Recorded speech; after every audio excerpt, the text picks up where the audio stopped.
FM, partout dans l'univers. ñu ànd ceeg Alaaji Ahmed Aidara. bismillah waaye ñun fan lañ jëm ak mbas mi la moo dara laaj de. waaw ndaxte lu tolloo juróom-ñaar fukk ak ñett dee nañ. inna lillahi wa inna ilayhi rajiun. dama ne la fukk ak ñett ñoo dee ci ñetti fan yi lee. docteur Daouda Thioub ci laas nee na lim gi nga xam ni kon mi ngi yokk ni na bettuñu de waaw termine yéene kaay ne ni ki dee mën a jàpp leen ne téeméer ak ñaar fukk ak ñaar la doomu jàngoro jokkoon dugg. allahu akbar laas de Aliou Sall de wér na waaw tane na mook jabaram ak njabootam moom Aliou Sall moomee rako Macky Sall daal di ne jaajëfal nag bu baax a baax hôpital Dalal Jàmm waaw ak hôpital principal rawatina na kan Sowétas réanimation sur saane ñi nga xam ne nag maanaam dañoo dee ca corona googee ñu leen di suul ca diwaanu Touba waaw sapeur pompier ak service d'hygiène ak waa Croix-Rouge de ni ñu leen di toroxalee kon ëpp na dañ leen di humilier dëgg la lieutenant Adama Diouf sapeur pompier waaw nee na nit ñi kay léegi nag dañoo ànd ak fitna goo xam ne kon maar di taali termine yéene kaay ne ay da mboo jëy waaw lam doon sàkku daal mooy mbirum ceeb bi leen na leer waaw waaye 64 milliards yi nga xam ne tam moo dem te ministère santé googee matériel na leer lii dee la ay da wax ñu koy menacé de mort maa la wax lii yéene kaay dee média gi ne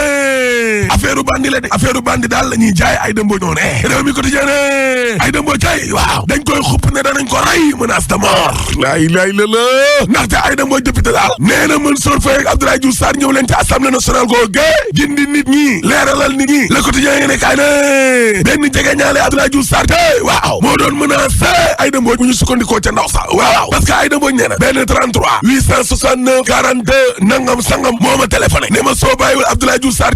daal di may saaga way samba waaye nag téléphoné naa kon ministre de l'intérieur tey corona bi lée corona googe le quotidien yéene kaay nee na laal na sax sëyu nit ñi couple yi maa la ko wax parce que nag sëy tas yi kon fi mu nekk ni leen yokk gi nga xam ne yokk na ko ci Ndakaaru njaay jël jóg gi lée doy na waar lool bu doon benn tas léegi juróom benn couple lay tas way samba dama ne la divorce yi kon dafa multiplier wu par 6 yaa jum wala maa jum ma loolu am xale yi sëy nag moom les jeunes couple waaw la gën a laal ñàkkum ndox mi laal na Ndakaaru njaay jël jóg de ubil sur quotidien nañu nguur gi dee waaye dinañ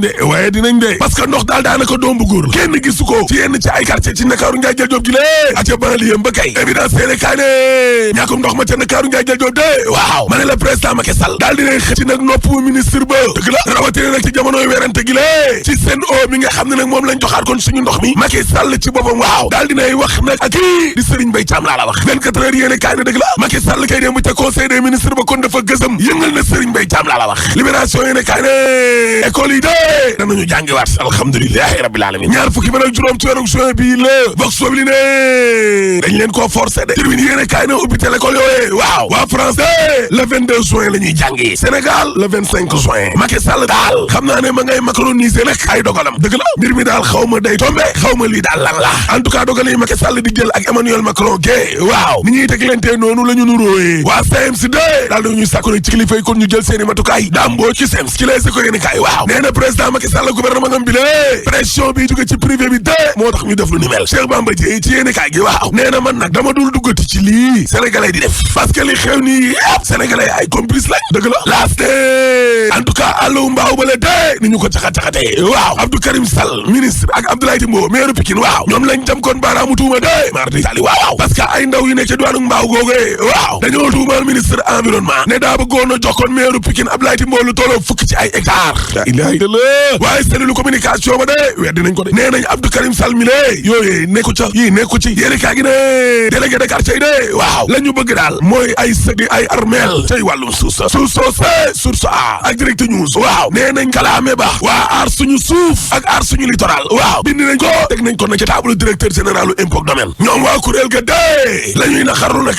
mooy ñeenti hectares yi nga xam ne kon moom la président Macky Sall kon jox magistrat yi de nañ ci dellu ginnaaw dëgg la ñaar fukki hectares yoo xam ne kon ñu ngi laam-laamee ne de syndicat des inspecteurs des domaines la ñu ko jox way samba ak ay maire ak ay conseils municipaux ay politiciens ak yeneen i promoteurs yoo xam ne nag ñoo teg loxo kon ci littoral bale ca banlieue ba loolee lañ bëgg mu dakk moo tax danañ jàkkaarloog journaliste yi tey de muy waa Guédiawaye muy waa Yëmbal Malika ak waa Tivaouane Peulh le témoin yéene kaay ne nañuy jaxat-jaxatee suuf sa de waaw république gu kumba am ndey ak kumba amul ndey moo fi am ana lan lañ fi waxoon ci cité Tobago ne ca aéroport ba la ne waaw jaxat-jaxatee kon kër ya de waaw ñoom ñi nga xam ne ñoo nekk ci nguur gi tey seddoo nañ tey rey maar day taali lii daal day mandargaal na gis nga Macky Sall mi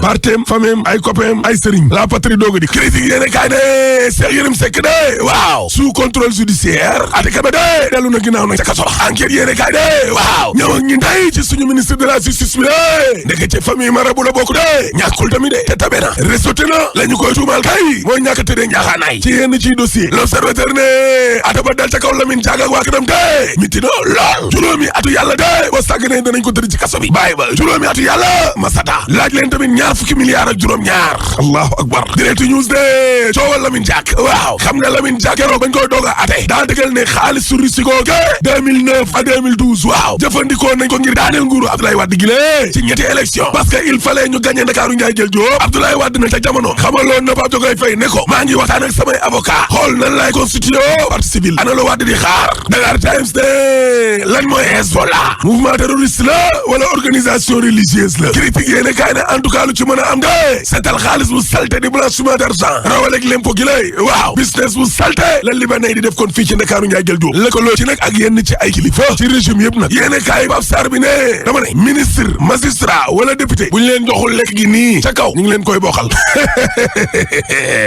ndaw business bu garaaw waaye business boobee dee du garaaw a garaaw a garaaw a garaaw a garaaw ba gën a garaaw suñu pétrole bi parce que suul gaz du ko tere xeeñ te troisième mandat dañ ko fiy tere rek boo paree ma ne la alaaji tëjal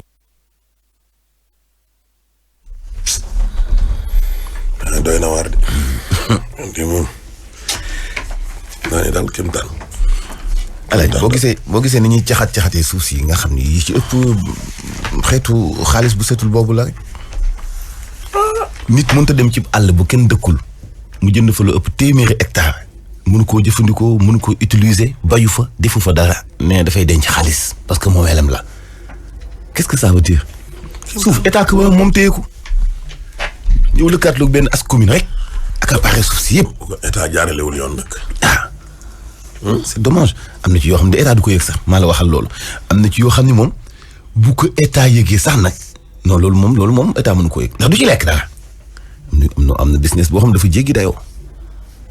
état alaaji nan lañ mën a jëlee ay junni hectare ci gox ci suuf si nga xam ne yow yaa jiite réew mi yëpp na nekk ginnaaw kili koro. war na koo yëg de. ah. ñu ko wax na koo yëg de. nga ne yow yëgoo ko te yow nga ne am nga ay représentant fépp. le commandement territorial est là gouverneur yaa ngi préfet sous préfet ah. sans compter am ay maire am ay président conseil départementaux. maire yi nag seen càcc fi mu ne nii mu ngi gën a orienté wu ci desu travaux yi état bi par exemple APIX bu awee fenn def autoroute. wala aw fa def benn chantier ba dem. xam nga day occuper tool yi mu doon jër nag dafay dédommager seen ay borom ba noppi. léegi bu ñu demee des ya fay desaat nag maire yi moom la ñuy jël ni comme APIX dédommagé na. borom tool ba. waaw kenn amatu ci sañ-sañ man may jël. dagg ay terrain jaay dagg nangam bii jaay dagg lee jaay moo tax loo ci gis ay falsification signature maire rek ay cachet yu ñu fabriqué lu ne ngay dégg càcc gi dëkk bu autoroute jaar commune booba. sàcc ga dafay yomb càcc ga dafay takkarnaase. càccuk flagrant. doy waar Macky la neex xam nga lu tax. maire yi ngay tudd nii yow alaaji ñii dañoo jeexal maire yi la seen mandat jeex ñoom lan la ñuy xaar pour dem. noppi waaju guñu sax de. waaju guñu de. maire yi ñoo jeexal alaaji depuis daaw 2019 la ñu jeexal juin lu ñuy xaar yow non seulement yow ñu ngi la xajal foofu nekkatul sa place dégg nga toog budget di dugg nga continuer say recouvrement ba noppi bëgg tee teg sàcc et puis yéen ñu leen di tuumaal suba ak ngoon guddeeg bëccëg te yéen ñi leen di tuumaal doo leen yóbbu ci yoon. dañ ko yóbbu ci yoon. lu ni fàng kenn du ko jeexaat. kenn du ko jeexaat. kenn du ma tuumaal yenn tuumaal yi te du ma la yóbbu ci yoon. tool bàyyi ma daaw ak tool bàyyi ma kodd xamoon nañu fi ñu yem bu APIX ayee def liggéey ma noppi gis ñu def fa ay kër ak ay lotissement daañu xam ne kay commune ba suuf sa nekk kay ñoo fa def lotissement. est-ce que conseil des ministres moo ko saxal dégg sax conseil municipal ba est-ce que moo ko saxalam déet est-ce que nekkul lotissement yaa ma neex lan moo tax itam sous-préfet wala préfet ba ca gox ba entériné kii ba approuvé dëggal ko parce que conseil municipal bu kiyee faaw sous-préfet wala préfet moo koy approuvé moo koy fekk sax day waaw moo koy am waaw yenn délibération yu mag waaw saa bu ñu délibéré moom mooy approuvé man de man de xam naa ne mbirum suuf si alaaji démb suñ benn waaye daf ñoo woo nañu suñ benn waaye dañoo waxtaan ak moom mu ne wuy ma yéen a ngay ngal-ngalee ko yuuxoog lu nekk de ñu ci bëree bëri seen biir googu noonu ña ngi ca am ñoo xam ne dañoo bokk ci xeex bi alaaji pour teg pression ñiy joxe rek la déggoo ma de man Ahmed naa ci nekk di yuuxu di xeex pour ñu jox ma loolu moom moo tax xeexal wàllum littoral yi alaaji ñaata organisation ñoom ñoo fi organisé moo tax discours yi di changé yenn saa non dama xoolal gis nga bi ñuy wax mbirum littoral ba léegi alaaji discours yi di changé muy yu Géejawaay ak Yëmbal Tivaouane Pël Malick Mermoz gi Corniche Ouest bi ci Ndakaaru Njaay jël boobu alaaji dara seetlu li ma lay wax de bind ko téere de dëgg la organisation ñaata organisation lañ fi organisé lañ fi amalagum ñaata discours yi di changé rek gars yi suñ demee ba ci biir ñoom après ñoom ñooy xuloo discours yi di changé waaw lan moo tax gars yi dañuy def pression pour jël seen part yéen da ngeen di ànd di xeex ba ci yàgg rek nga jékki-jékki rek Barthélémy Dias dal ci kaw Atepa dal ci kaw Madiambal dégg nga loolu Atepa dal ci kaw Barthélémy ne waaw autorisation de construire léegi xam nga coow te yéen ñëpp yéen a bokk benn xeex boo leen di xeex mooy le bradage du littoral xam nga li ma la suñu suuf si caxat-caxatee dugg na fi gën a xeex yëpp la nag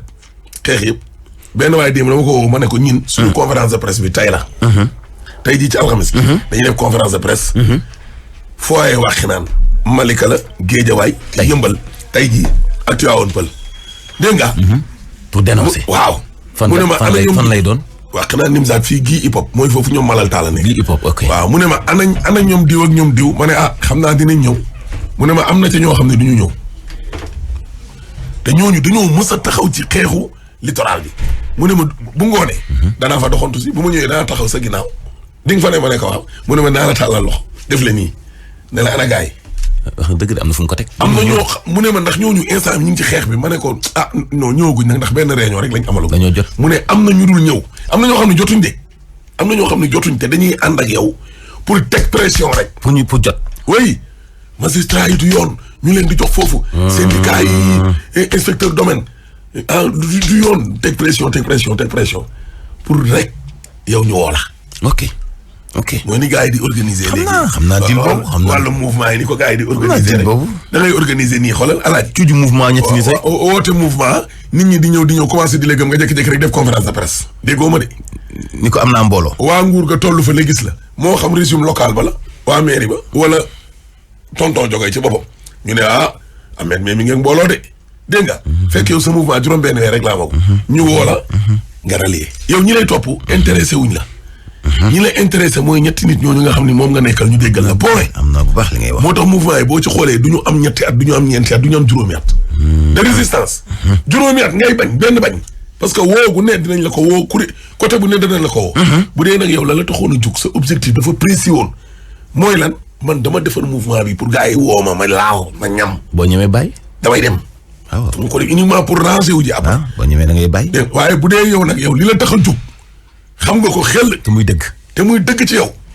ba nga waajee man fii Macky toog looloo ma tax a jug ñu Macky mënu la woo ba nga dem alaaji mbirum suuf itam xeex bi loolu moo tax mu jafe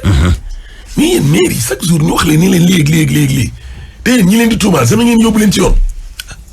wax na la sax alaaji yenn tuumay nit waru koo def ci réew ñu lay bàyyi ngay doxi lu ni fang kenn du ko jeexaat xam nga liberté d'expression dafa am dëgg la wala dëgg liberté d'expression journaliste kenn amul sañ ki doole loi bi d'ailleurs moo ko wax mu lay wax fa mu jëlee ay xibaaram